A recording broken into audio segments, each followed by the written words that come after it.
My name is Norris. I've been a nurse for about 33, almost 34 years now, long time. And I have a lot of experience with sedation, moderate sedation. I frequently try to knock my patients out, but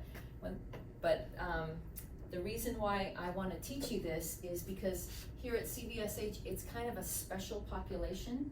We're not doing a lot of procedures like I used to do colonoscopies and endos with Dr. Singh. We're not doing recovery room here after surgeries. So this is a special population, and we have just finished tweaking the policy and procedure, which I'll refer to on and off during this, to make sure that we train the nurses on how to take care of these patients, because it is kind of delicate. And usually this is a patient who is in ICU or in a step-down unit. So the nurses here need to have the proper training in order to take care of somebody this complex. Okay, so let's do it. We're gonna do objectives, and I know there's a lot up here. I might have a couple of you help me read now and then. I'll start with the first three, and Kieran, you can do the next three. First, RN to identify reasons for moderate sedation by continuous infusion. So which patients are we going to do this with? RN to name 2 of the most common sedation agents we use here. There's actually 3. One of them is brand new, so I'm going to just go with the basic 2. And then which pain medicine do we add to that occasionally? Okay, so we're going to talk about fentanyl, of course. And then RN to state how to take a doctor's order with the indication, okay? Why are we putting a patient on sedation? Is it to prevent extubation? Is it to prevent, pulling the PIC? And then what kind of RAS score does this doctor want his patient to be at during the infusion? Okay, Kieran, you're up. Number 4. RN to demonstrate how to sac pump and start IV drip with mentor. RN to verbalize vital signs and neurochecks monitored during infusion. Perfect. One more. RN to know how to chart RAS score for sedation on paper and in EMR. Right. We just got the RAS score into Evident. It's not perfect, but it's pretty good. And then we also have the RAS score on our new flow sheet, which I'll show you in a minute. Okay, Ramon, can you do one from there? You gonna do this one? RN to state how to titrate drip up or down in 5 to 60 minute increments. One more, and I'll do the last 2. All right, RN to decrease drip by 25% based on systolic blood pressure less than 100 millimeters of mercury or O2 set less than 90%, and call a doctor. Right, and then we'll also talk about your little CO2 having short of breath? I am trying to breathe at this thing. It's very hard. Mouth. Patients don't like it. I remember when CO2 monitoring came out and we started using it back at Stanislaus Surgical Hospital, and it's really cool. He's not liking it though. But CO2 monitoring is more effective than SATs, and I don't have that up here because the nurses are going to be primarily looking at the SATs and RTs are going to be primarily looking at CO2s. So, and when to call the doctor. And then lastly, RN to state normal dose of reversal agents, and we're going to talk about both our reversal agents in just a minute. And we're also going to pass a competency test. I know that's your favorite part, right? Right, Kieran? She's like, oh, how many questions on the test? There's a lot of questions on the test. So, first, why do we need drips for sedation and for pain? Why? You can shout out an answer, because our patients are what? Agitated. They're agitated. If you had a tube down my throat, I think I would be agitated as well. So, agitation is definitely one of the top reasons, okay? Because if you put a tube down their throat, okay, a lot of patients feel like they're choking, they can't talk, they can't communicate, so they get more agitated. They're in severe pain, so we can actually use sedation and pain medicines for severe pain. and for hospice. Seizures, if you have a patient that has breakthrough seizures and like instead of doing bolus Ativan, you can start them on an Ativan drip. And then hopefully we're not gonna be doing alcohol withdrawal here because usually by the time they come to us from Memorial and DMC, they are all done with the alcohol withdrawal. So this is good because I have actually had a patient when I did ICU in Pleasanton, I had a patient on an Ativan drip of 22 milligrams an hour, and the guy would not go to sleep. So this is a nightmare, and we don't have to deal with it. Say yay, yay. So the main thing the doctor is going to do is order these drugs for patient safety, to prevent extubation, or for patient comfort. Those are the top three, but there's those other reasons we talked about as well. Don't forget seizures, okay? This is what they keep ordering. They order -2, which is a very delicate little place, okay? And this is hard for nurses to titrate medicines to keep them right in this area, but it is super important that we don't over-sedate and we don't under-sedate, because then we're losing the whole purpose. So, how many people have seen a combative patient? Raise your hand. Yes, I have been hit, kicked, spit on. If we have a patient like this is a good indication for a drip, okay? Because we get them from combative, we start the drip, okay? And we take them from very agitated to restless to calm, and then we kind of slowly get them to drowsy, okay? And this is a lovely place to be. But they're not fully alert, but they can awaken to voice, and they should be able to look you in the eye. This is tricky, okay? So, nurses have to pay attention to these three especially, okay? Because it's hard for nurses to remember what's -1, what's -2, what's -3. But drowsy is eye contact over 10 seconds, but -2 is drowsy and eye opening and eye contact less than 10 seconds. So how many people look at their little watch and count 1, 2, 3, 4, 5, 6, 7, 8, 9, 10? Probably not. So you can just basically go with awakening to voice. It's easier than counting seconds of eye contact.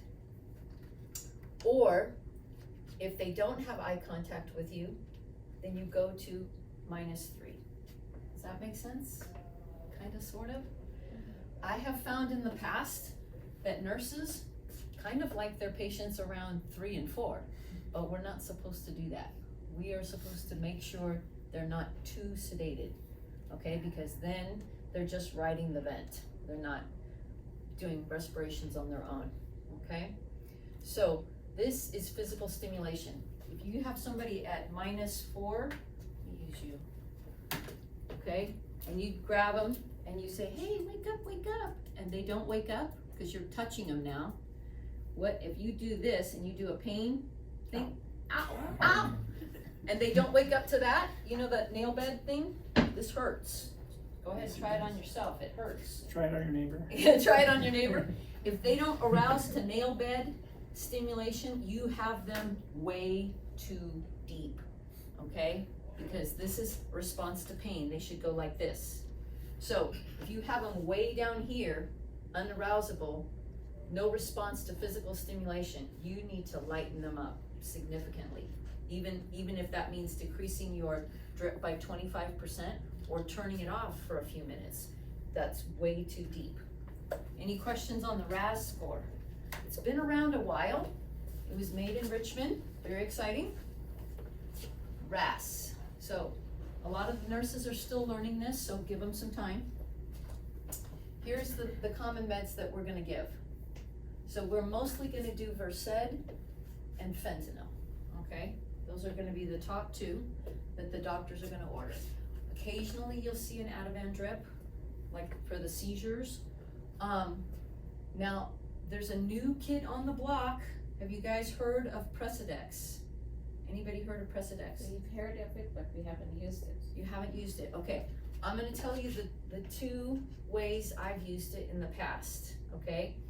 It is for sedation, okay? So it goes with Versed and Ativan, and it's great. It's a little expensive, but it's usually used short term, like 24 hours or less, okay? And a lot of times we've used it at Memorial right out of surgery. So the anesthesiologists like it because they can bring them out to recovery all sedated, right? And the nurse just turns off the Presidex when she wants to, and then they wake up nicely. So we've used it in recovery, or sometimes big surgeries where we're gonna take them up to ICU. We leave it on for the first 12 to 24 hours in ICU, and then we wean it off. So Presidex is a great drug. My sister-in-law was on it for more than 24 hours at Stanford, and she had leukemia, and she was on the vent. She had a terrible pneumonia, complete whiteout, and she was struggling to breathe, and she needed sedation. She thought she was gonna die, which she did, she died.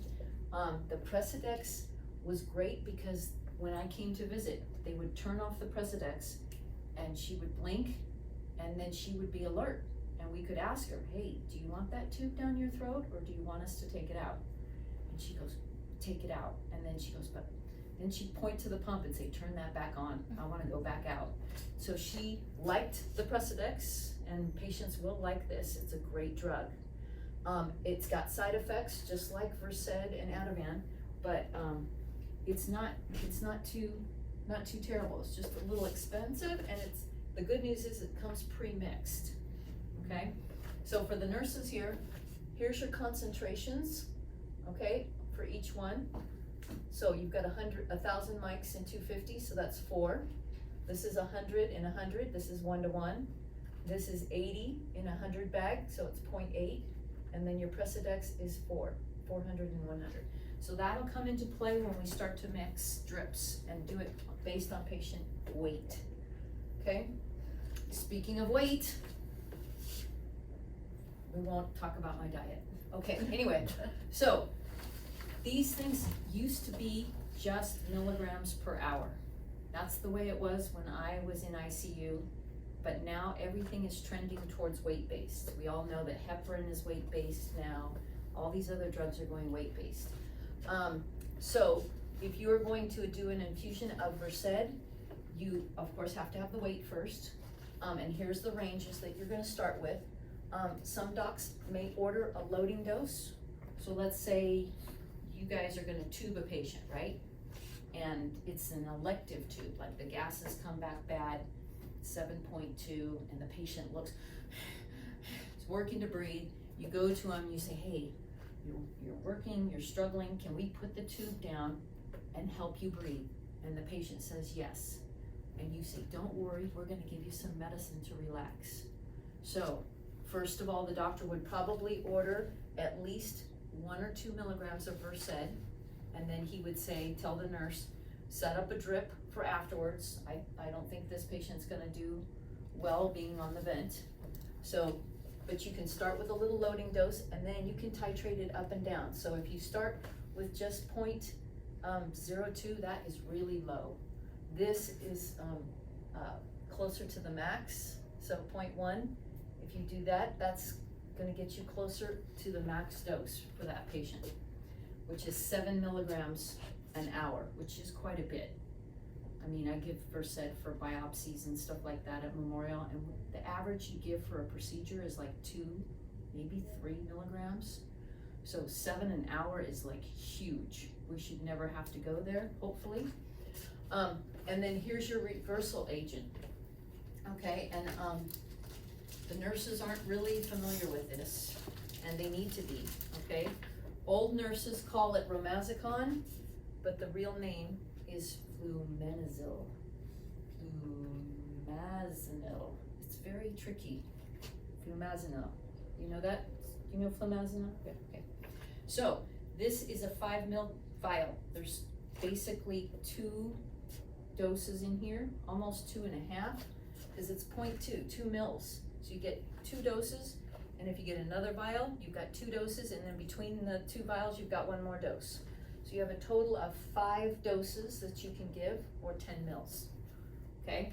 So that's a lot of doses. If your patient's over sedated and you just wanna reverse them a little bit, just try 2 mils and see how they do and assess them. You don't wanna bring them up too quickly or they're gonna be cranky, okay? And patients who, you take their drugs away, you guys have done Narcan, right? You take their drugs away and they come out of the bed. So you wanna go easy, like, you know, if they're just a little too deep, you just give them, touch them with this, and then maybe dial down their drip a little bit. So it's all about critical thinking for the nurse until she gets her feet wet and knows how much or how well this patient tolerates the drug. Then it's gonna take a while, because some patients have a high tolerance. I've seen patients, I give them 2 milligrams of Versed, it doesn't touch them. And I give another little old lady 2 milligrams of Versed, and she's out and she stops breathing. So there's a huge range of how patients tolerate this stuff. Be careful with Versed, because when you give Versed, it works like that. It works really quickly, usually 30 seconds, and you've got some sort of effect. Hypotension is the thing that scares most nurses, respiratory depression, and of course it can lead to apnea. But most people don't know that you can get hiccups. Hiccups. It's on the test, so I thought I better put it in here. So, hiccups. Now, Ativan is right next door here. It's pretty much the same. The only difference is you can start it a little less, and you can start with a little less drug at the beginning. Same thing, titrate it up and down. Document your RAS and your vital signs, and then the recommended dose is the same for max. But as I told you before, I've seen people on Ativan 10, Ativan 15.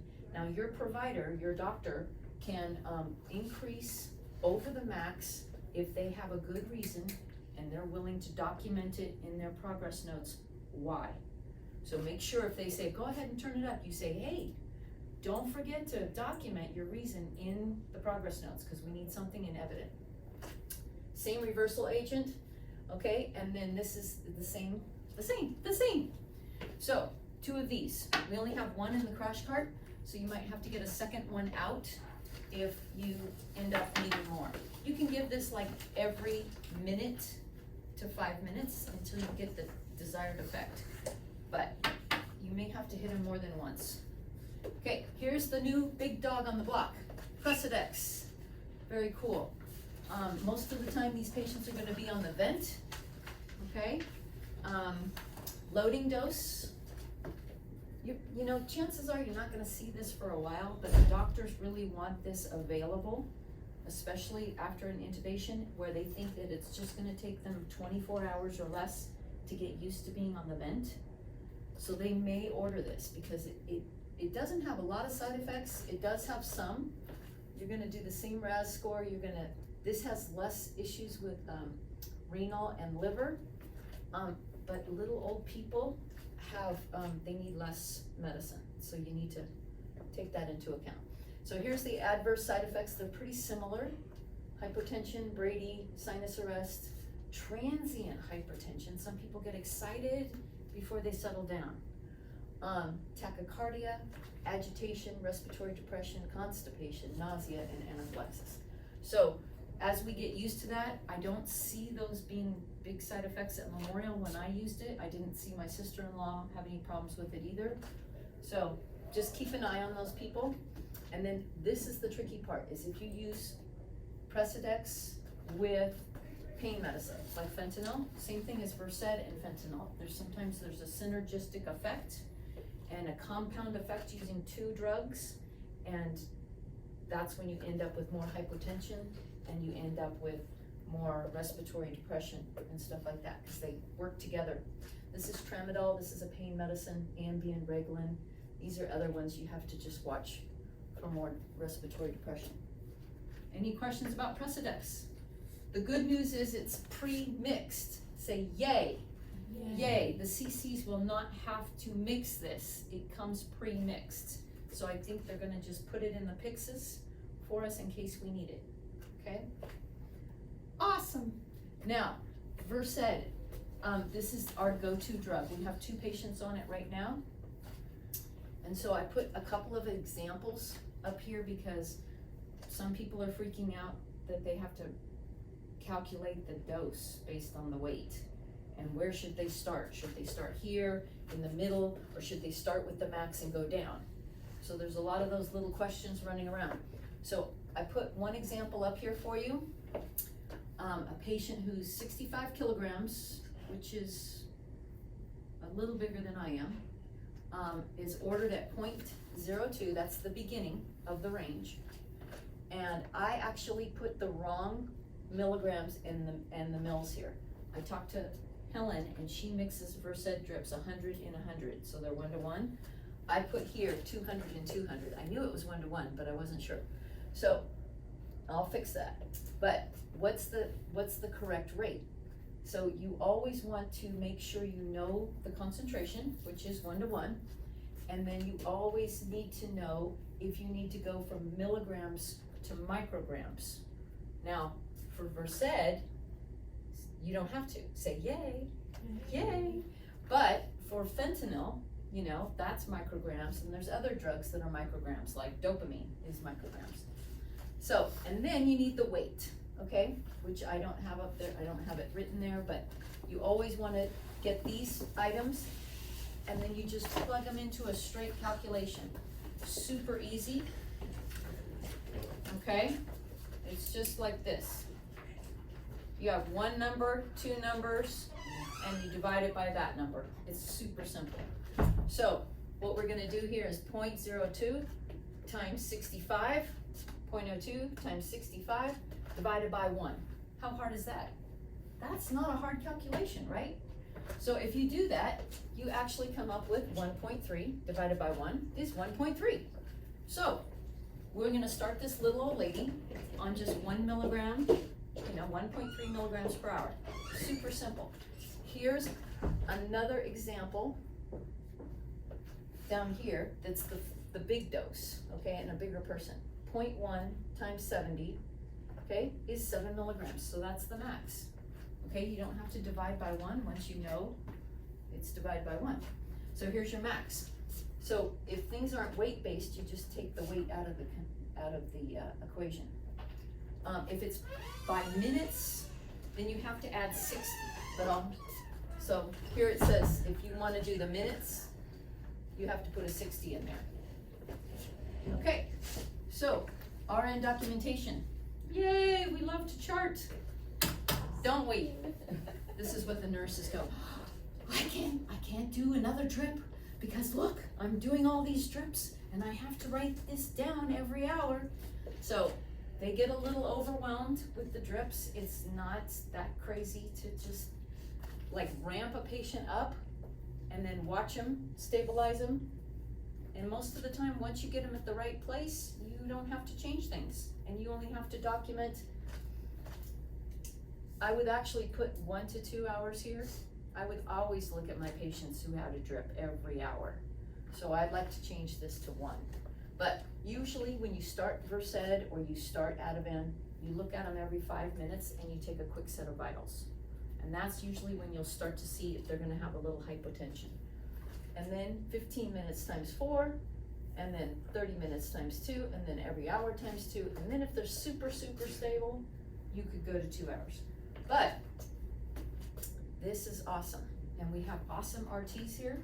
And capnography is so much more accurate than SATs. Do you guys know why? You guys, the RTs know why. Why is CO2 better than SATs? Anybody? Anybody want to tell me? Because these nurses do not know, and you have to teach. You're gonna have to train all the nurses on CO2 eventually.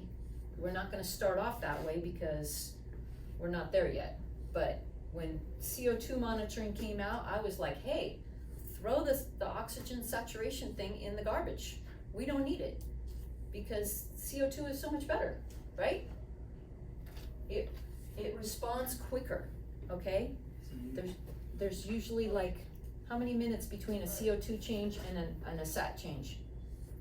The CO2 change is continuous, it's immediate. So It's immediate. You're gonna see It's immediate, but the change immediately, so. Right, I did, when I was doing colonoscopies with Dr. Singh, how fun is that? I'll tell you. Anyway, we won't talk about that. But I would see the CO2 change, and then I would like count. I would look at the clock, and it wasn't for about 2 to 3 minutes before my SAT would drop. So 2 to 3 minutes is a big deal when a patient's not breathing, okay? So it's super important to, you'd see that CO2 drop from 30, the range is 35 to 45, and then you'd see it go down to 30, down to 27, and you're telling them, hey, stop, I've got a bag, and you would start bagging before the SATs would drop into the 80s. So CO2 is like, wow, it's amazing. I wish everybody had it, but it's expensive, isn't it? It is. That's the problem. We have 25 units available though. 25? We do have a few of them to sell. Okay, 25 units, then we can have 25 people on sedation. Yay! Sorry. You know what that means, right? What? What's that mean? How many nurses do I need? Oh my gosh, you need more nurses. Because guess what? You can have a patient on a drip and you can take care of somebody else. It is not a one-to-one. That is definitely, don't let them talk you into that one-to-one Say that again? business. It's not a one-to-one. Thank you. No. Did you catch it? No, some of our patients really do need one-to-one because they are on Veset and fentanyl and other drugs too, and it's not possible to deal with other patients. That's really amazing because I worked 15 years in the ICU and I had 2 patients and both of them were on the vent and both of them had 4 drips. So I don't know if they have education, if they have time management skills, Maybe why they time can't do 2 management patients. and Because I, experience too, Lori. huh? And experience too. Experience is the key word here. So it takes 6 months to a year to grow an experienced nurse. So you don't want to give these kinds of patients to newbies. You want to give them to your experienced nurses. And if you have to give them a light patient with it, that'd be fine. That's what Somebody we try like to do. right across the hall, not somebody down the hall. And that's truly why we have this competency program going on, to make sure that the nurses are competent to take these patients. Right. Not that we're gonna give it to a new person. Right, because you want to just know this stuff cold. When you walk into the room and the respiratory rate is 6, you're like, oh, it's 6. I need to drop my drip by 25%. And bam, they know what to do. They do it quickly. Then they do some follow-up vitals, patient levels out, and we're good. So it's just the process of getting your skills down so that you're quick and you're efficient. So, fentanyl drips are awesome. I also love the patches, but drips are great. If you're gonna do a loading dose of fentanyl, 12.5 is great, or 50. Fentanyl comes in a little 1 cc thing if you're just getting a little dose, and I do 1/4 of a cc each time is 25. So it's hard to do 12.5. That's like 1/8 of a cc. So most of the time in recovery room, I use 25, and I use it actually every 5 minutes when I do my knee recoveries. So this would be, you would use loading doses maybe for an intubation. Is there any chance that you would use this for a patient who's getting like a wound debridement? Maybe, possibly. Wounds are painful depending on where they are. So you could possibly use a fentanyl drip for somebody who's in severe pain. Osteomyelitis is painful if we had somebody like that. So same idea, you're gonna document vital signs and RAS, you're gonna titrate it up and down until you get it in the sweet spot. Max dose, most people would think it would be 100. I saw someplace that it says 200. The reason being is, you guys, we have all these IV drug addicts that come to Central Valley, and they have a huge tolerance to drugs. So sometimes you may have to go higher on the fentanyl to keep them in the bed. Of course, side effects is hypotension. Now, here's our reversal for opiates, okay? And this is a little trickier for some people. We used to keep Narcan in the little Carpet-Jex, in the little boxes. It was peach colored. But now we're on vials. So the vials are super easy to use because it says on the vial 0.4 milligrams in 1 ml. So actually, yeah, 0.4 milligrams in 1 ml.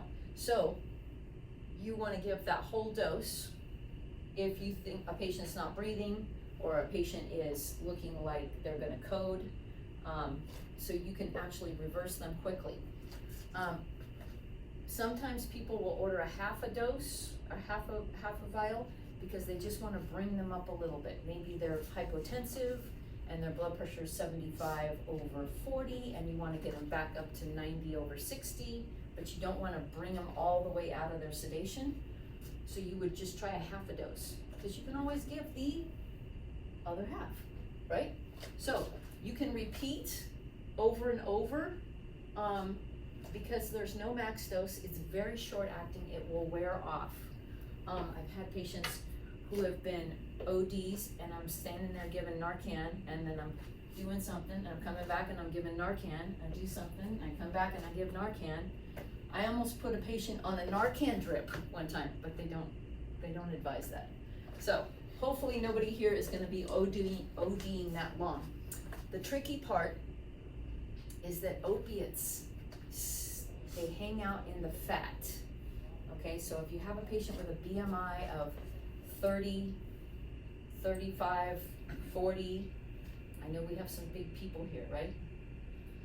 It hangs out in the fat. And so when you turn off your, let's say you turn off the drip, you turn off the fentanyl because your patient's not breathing or something like that, and you're giving Narcan, you might have to do it a long time because as, you know, the fat releases more opioid and they'll go back under again. You think, oh, I've got them back, they're awake, and all of a sudden they're back out and then they stop breathing again. So this can go on and on and on in obese patients. They're terrible in recovery room. The anesthesiologist goes, I just gave them 100 and they gave them 100 fentanyl and 2 of Versed, and I can't wake them up in recovery. Even though it's a small dose, it's all sitting in the fat. So if you give Narcan quickly because you want to get them back, sometimes you can not only cause irritability where the patient goes, why'd you do that for? Or it can cause hypertension because they're coming back up and they're really stimulated, but it can cause arrhythmias, which most people don't know about. But the hypertension and the tachycardia go together. Any questions on fentanyl or Narcan? This is my favorite. Guess what? Has anybody done the nasal Narcan yet? Do we have nasal Narcan here yet? No? It's being trained. Nasal Narcan is like coming out in all the paramedic rigs now. So we could consider adding that to our formulary because then you just go like this, you go in there, like that. It's super easy instead of drawing up vials of stuff.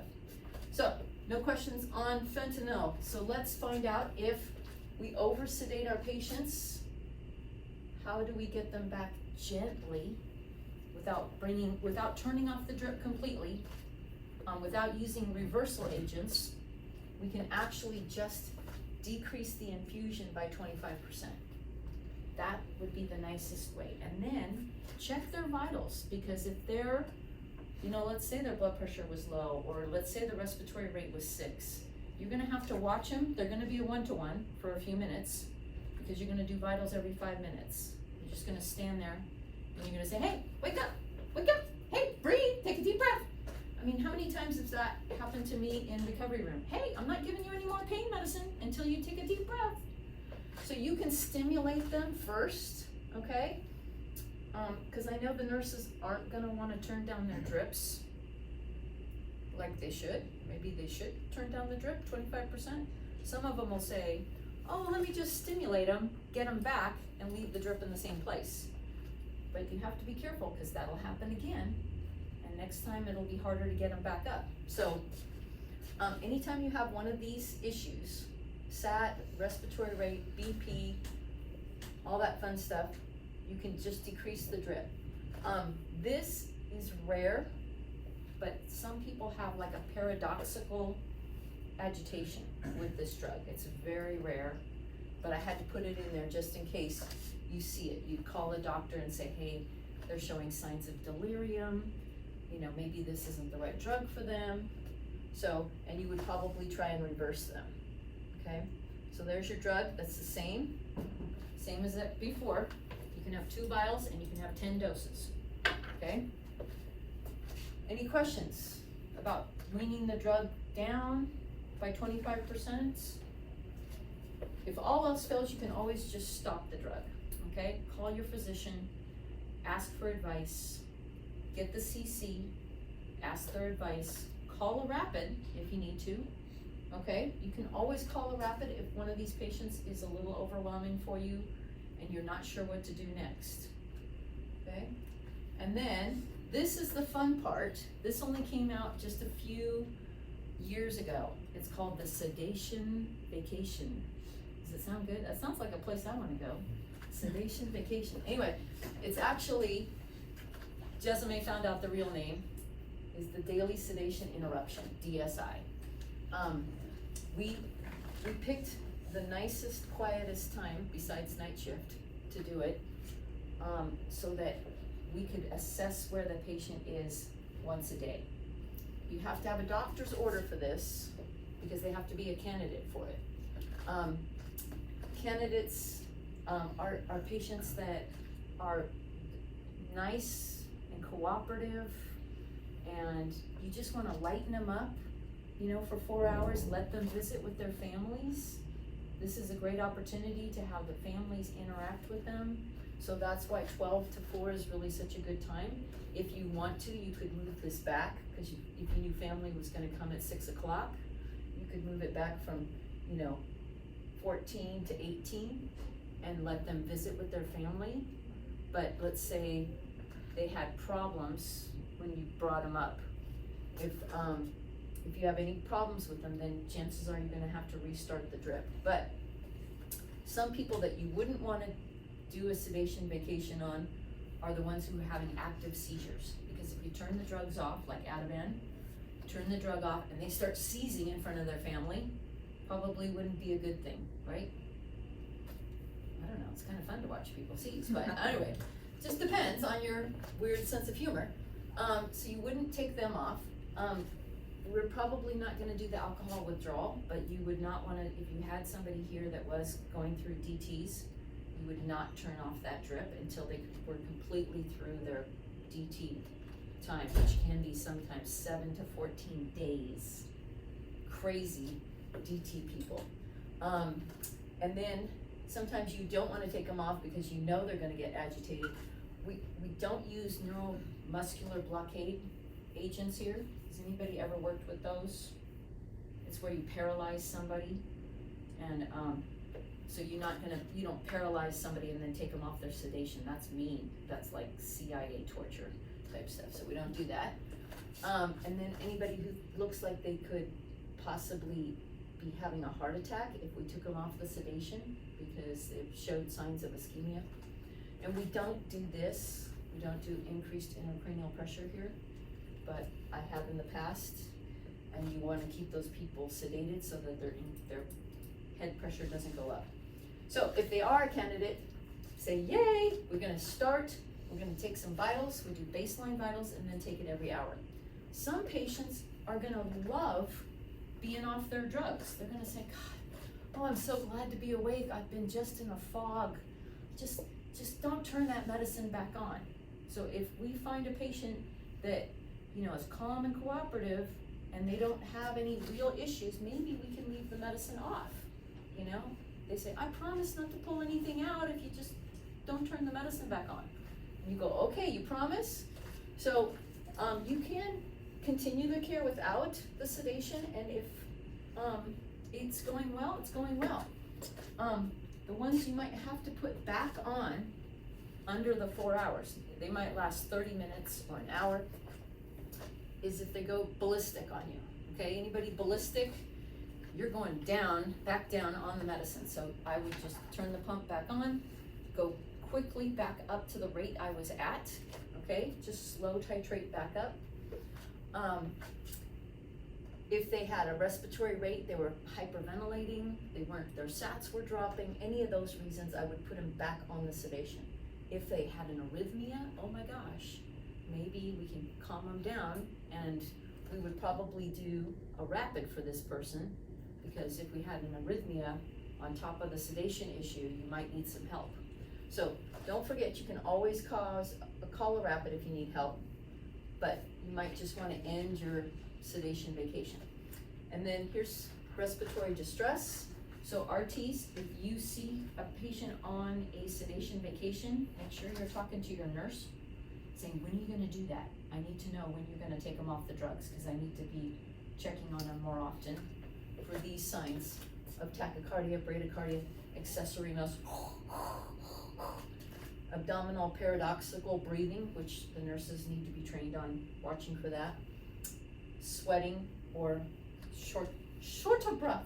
Okay, we are essentially done, but I am ready for lots of questions. Right? Anybody, we gotta have at least 2 questions. Come on, think of 2 questions for me. I have one. Yes. Are our pumps, the recent ones, are they programmed when we put Versed or fentanyl or anything? Are Yeah. they programmed with a kg? They, Because I don't think they have been asking for the patient's weight so far.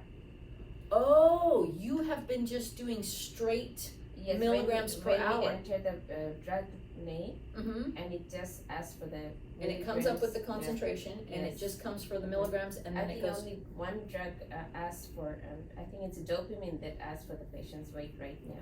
Dopamine. Even There's a in bunch this of new weight-based drugs. There's So nitroprusside, if and there's. you want to use the drug weight base, then Mhm. we have to reprogram those pumps. that Okay, we yeah, have. we'll have to check that. We'll have to take a look, but it was under, my understanding was it was all programmed like It's that. not asking Yeah, for it. yeah. I'll go back and look right now, because,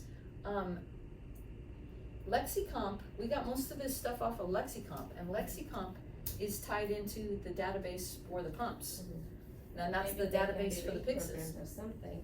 And one more thing, our policy that has come right now about titrating, Mm-hmm. it says 5 minutes, 8 to 5 minutes times 4, and then 30 minutes times 4. It has missed the 1 hour timing. Oh, So is this fix for that. the moderate sedation? Yes, it So we goes just from revised it 5 today. So it's Yeah. 5 minutes times 30. 3, 15 minutes times 4, 30 minutes times 2 or 4, I can't remember, and then we did add 1 1 hour. hour. Yeah. So 30 minutes. So last it's week. it's Last correct. week it was missing, and I was like, maybe this is something new. but I know. since it's The coming- problem is this policy is 10 pages long, okay? 10 pages. I covered almost all of it in here, but at the end of the policy has the RAS score, which you need, okay? And then it also has the drugs. What's the infusion rate?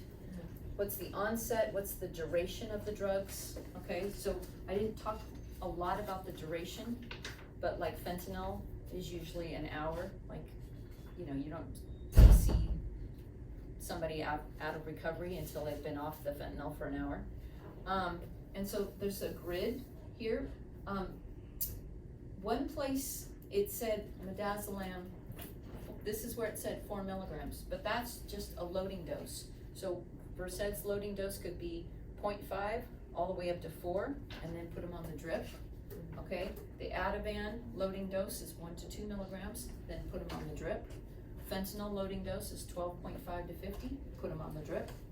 I have a question, Lori. Yeah. How does the nurse know which range to give? Which range to give? So you. Oh, yeah. You mean back here, over here. Oh, hold on. Back, right there, right here? Right. Okay, now, you know your patient better than anybody. Now, you will know if they've got a history of IV drug abuse or alcoholism or something like that, where they probably need a larger dose. But most of the time, you're gonna start at the bottom, but if I had somebody that I thought was gonna be needing more drugs, I might start in the middle, like at, maybe 0.05, you know? But you need a doctor's order. Oh, well, what you can do is just start at the bottom and titrate up. You're right. It would be better to start at the bottom and titrate up slowly, but you know, some of these big guys are gonna need more drugs. So you just titrate up, do your vitals, make sure that their vital signs are stable, their CO2s are stable between 35 and 45, and you should be good to go up closer to the, you shouldn't have to go to these max numbers. Most people are gonna be good right around 3 and 4 is the average, is what you're gonna see. Cause 3 milligrams of Versed an hour is a lot. You know, and 3 milligrams of Ativan is a lot. So actually, what we wanna teach the nurses is that it's physician specific. So they have to tell us the initial dose, initial loading dose, and infusion dose. Yes, yes, definitely. A doctor is gonna order this. The doctor also has to order the sedation vacation, because if the doctor doesn't want that done, you can't do it. You can't take it upon yourself, hey, it's sedation vacation time, I'm turning off the drip. No, you have to have a doctor's order. You are just giving the med, you are not in control, okay? So just to be clear, the loading doses and the infusion doses, the initial rates must be ordered by the physician. You cannot just determine upon yourself that, oh, I'm gonna start at a low dose versus a high dose. Yeah, usually Okay. right now the doctors will just give like, oh, start it, the patient on Versed or fentanyl, and it's up to us, like, we decide like, okay, if the patient is very agitated, then we start it at a higher rate, but if No, not, you then probably no. should just go with the 0.02 and then titrate up. Okay, and then he always has to order what he wants them at. Does he want them at a RAS -2, or does he want them deeper? And If that's he the key, you have to make sure you know your RAS score. Usually RAS they score is- want a light sedation, that's the goal if they order that. So light sedation is usually what they're gonna want, okay? They're gonna want, so I put a big green check mark here, light sedation. I call it la la land. Everyone's going to la la land because patients wanna know, how's this gonna feel? I go, I'm just gonna give you a little medicine, we're just gonna go into la la land for a while. You're gonna love this, just relax. I'm gonna wake you up every so often and see that you're doing okay. What I want you to do is, when I wake you up, I want you to look me in the eye, and then I want you to give me a little thumbs up if you're comfortable, because most of them are on the vent. So if they're on the vent and they're not comfortable, you say, hey, just go like this, thumbs down. I'm not happy, you know, and I'm gonna ask you the 1 to 10 pain scale.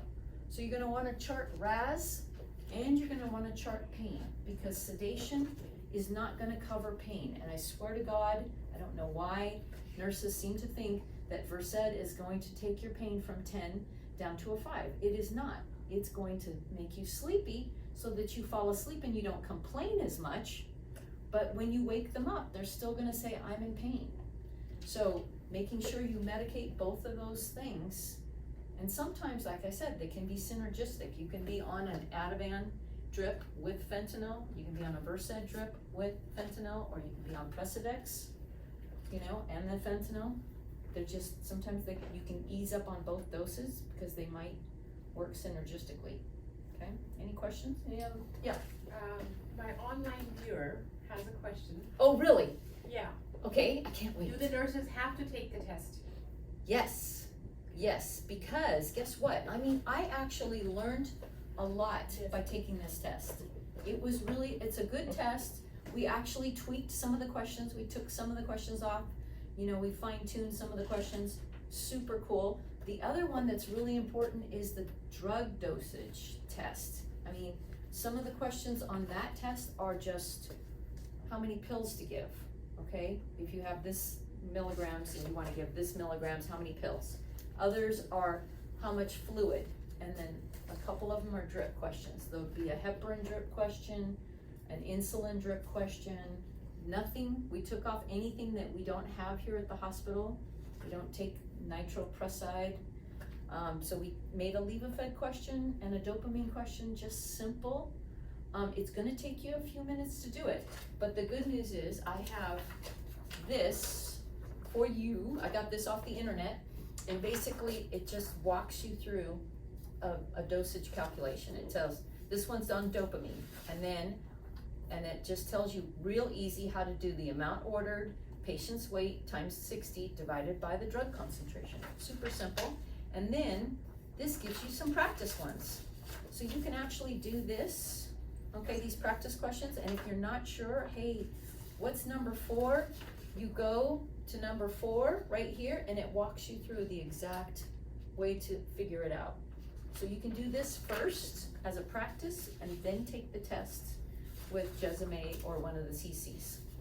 So this is fun, and it's easy. I did the whole thing, and I did it like 45 minutes. I had all the 10 questions done.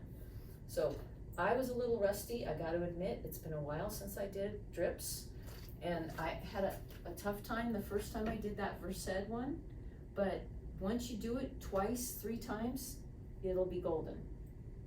So it just takes practice. Do it 3 times, no problem. Any other questions? These are good questions. Love that one. So don't forget to grab one of these. We have a copy of the PowerPoint, and then we have a copy of the competency that you will do later on. So of course you have to have your BLS, your ACLS, like we talked about. You have to have seen this presentation, and then you have to take those 2 tests. And then lastly, you have to know what to do in an emergency. So in an emergency, you always remember, hopefully your favorite RT is close by with a bag valve mask, right? So you're gonna bag that patient just like standard precautions, like standard care. You might have to suction them. You might wanna check their airway for, let's say maybe it's not a sedation issue, maybe it's the ET tube is obstructed or it's displaced. You know, just like dope, remember dope? Displaced, obstruction, pneumo, and equipment failure. So just the basics of troubleshooting a patient, whether they're sedated or not. That's on the test too. Any other questions about the test? So part of the competency record, it says that we have to show a return demonstration. Yes. Can you talk a little bit more about that? Sure. Okay, so what we want to know is that you know how to assess a sedated patient. So when I walk into a room and I'm taking over, I've just gotten a report, of course I'm going to go in and check my patient. And when I assess my patient, the first thing I do is a quick head to toe assessment. I'm going to do a quick neuro check. I'm going to look. If they don't wake up to my voice, I'm going to lightly touch them. If I lightly touch them, they wake up, well then I know that they're moderate. Okay, they're probably a -3 because I had to touch them. They didn't wake up to voice. If I have to do the pen on the nail bed, that means they're super deep. So a neuro assessment. Then I'm always going to do my vital signs, which is a cardiovascular assessment. I'm going to listen to my lungs. That's a respiratory assessment. You know, it's just a basic assessment of somebody who is on a drip. Who signs me off? I'm going to sign off the CCs, and then the CCs are going to do like a trickle-down effect. And they are going to sign off their most experienced nurses first, okay? Most experienced. I would imagine that you would need to be here at least 6 months to a year or have previous experience from another facility before you take care of a drip patient, okay? Because we do not need more rapid responses and codes. You need an experienced nurse to watch their drugs and know how to titrate it up and down until they get that sweet spot that we're looking for, right? It just takes practice. I mean, new nurses in ICU, they're like, oh my God, why's your patient crawling out of the bed? Well, I guess I better turn the drip up. Yeah, you better turn the drip up. Get in there and do it. You know, as soon as they get the hang of it, it's not a problem, you know, but yeah, it's just practice. You guys are gonna be rock stars, say yay! Yay. Rock stars. You're gonna ask the doctor, can I have a Versed drip every other day? No, anyway. We don't want to use sedation any longer than it's necessary. That's the other thing. Whenever you have a drip, your main goal is to get the patient off the drip. So don't leave them on it for days and days just because it makes life easier. That's not part of nursing. Part of nursing is to like get them up and moving, get them off the vent. You can't get them off the vent if they're on Versed 4 milligrams an hour, right? So we got to get them off the drip, get them off the vent, get them out of here. That's the plan. That's the plan. Any other questions? Am I done? I'm done. That's an hour. We're good. Oh my gosh.